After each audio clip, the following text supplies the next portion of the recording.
Hi guys, it's me again. I'm back with another video, and this time I am here to review Logan.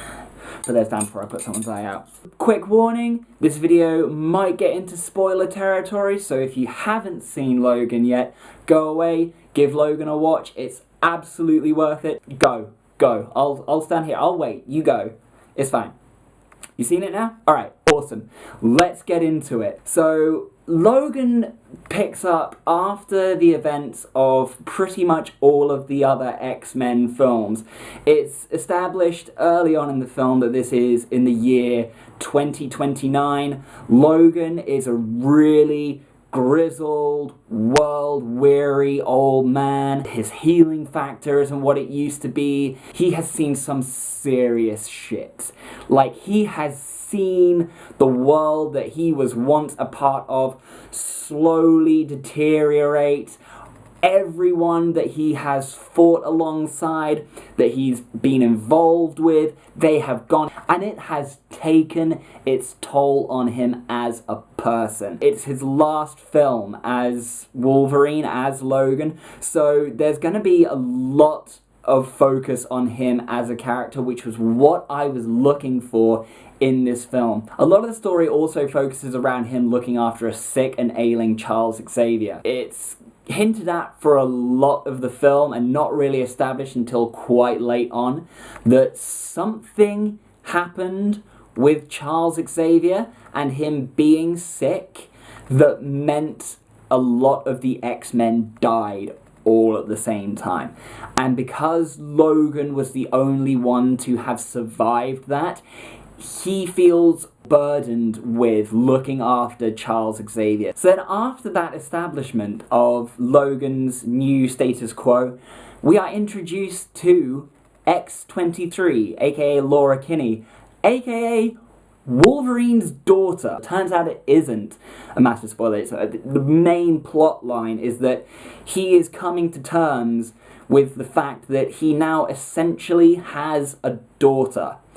And she is every bit as brutal as Logan was in his prime. And right from the get-go with Logan, you know that this is an R-rated film. There is no mistaking that this is an R-rated Wolverine movie, which is something I've been waiting to see for a long time. Within the first 2 minutes of the film, he's got his claws into someone's arm and just twists it and the arm comes off, and I knew that this is what I had paid my money for. The action and the character development balance throughout the film was actually a far better ratio than it had been in any other of the X-Men films. This film really gave a human side to Logan, which was the most interesting thing about it. It was all about how,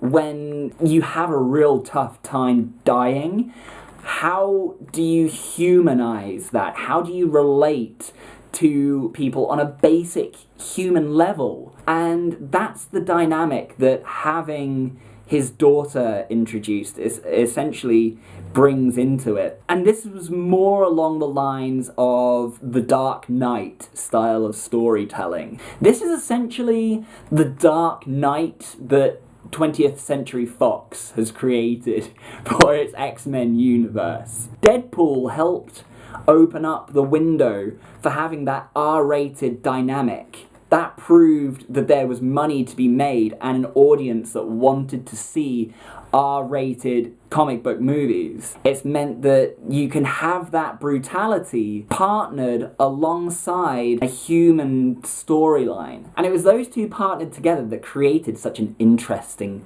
film. It does have to be mentioned at this point that Stephen Merchant, being the comic relief almost for part of this film, was absolutely brilliant. And Stephen Merchant plays Caliban, who is essentially a mutant with tracking abilities. He can find other mutants, but he's this bald albino that can't go out in the sun, and he never lets anyone forget that fact. Oh, what am I meant to do while you're away then? Huh?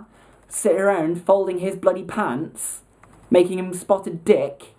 And I think that actually, in some form, helped Logan stay more Logan-like. Because if Stephen Merchant as Caliban hadn't been in this film, the kind of sarcastic lines would have had to come down to someone else, and that would have probably been Hugh Jackman as Logan. And I think it's a good thing that that didn't. It helped keep Logan as Logan. Every so often, Patrick Stewart had some great lines to throw away at Logan. It was kind of like Logan and Charles Xavier on the road trip with X-23. It kind of felt like a mixture of The Odd Couple and Three Men and a Baby. You can tell that they've been through a lot together, but essentially they haven't lost their feeling of family and looking after each other, even though they both kind of resent each other for having to do it.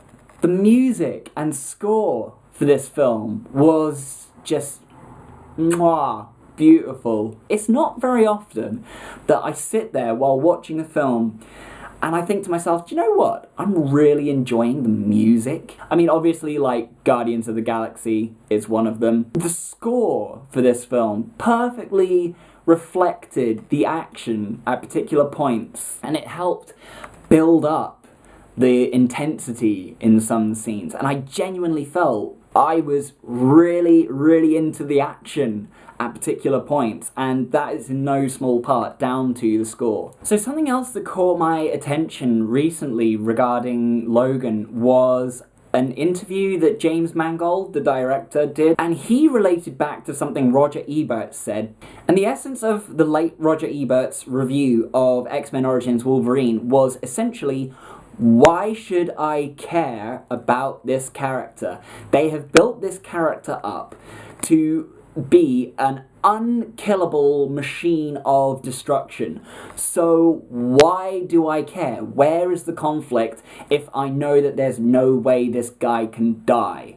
And James Mangold took that on board quite clearly and started to put the seeds of that into the Wolverine, where they inhibit his healing factor, and it's even more prevalent in Logan. His healing factor is beginning to deteriorate, and he's essentially being poisoned from the inside out by the adamantium that has made him an indestructible killing machine. The thing that he uses to destroy is destroying him from the inside out. The other thing that caught my attention regarding this film recently is a video that Hugh Jackman put up himself recently, which was a behind-the-scenes footage clip of him recording ADR for one of the fight scenes in Logan.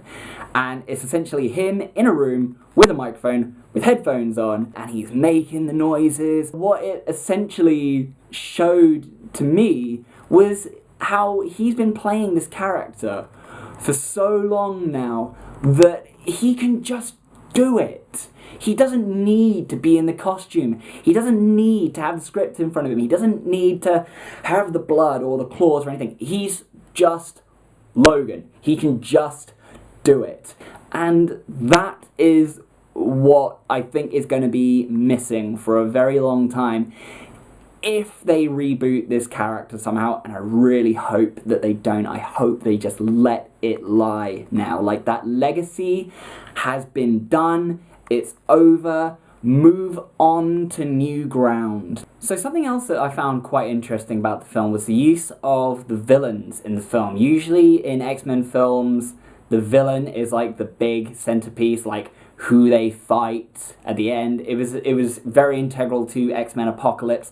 With the villains in Logan, they were there to create the conflict, but not steal the show. If you ask me to remember the name of the main guy with the robot arm, I can't recall it off the top of my head. All I referred to him was robot armed asshole, because that's essentially what he is. So he does that job really well. They also introduce, at another point, Richard E. Grant as kind of the main scientist, bad evildoer of the film, but he's really not in it for a lot. He is part of this whole cloning procedure, and I thought for a second, is he going to turn out to be Nathan Essex, aka Mr. Sinister? And then I realized, no, because if that was who they were going for, that would have been a bigger deal by this point, and it would have stolen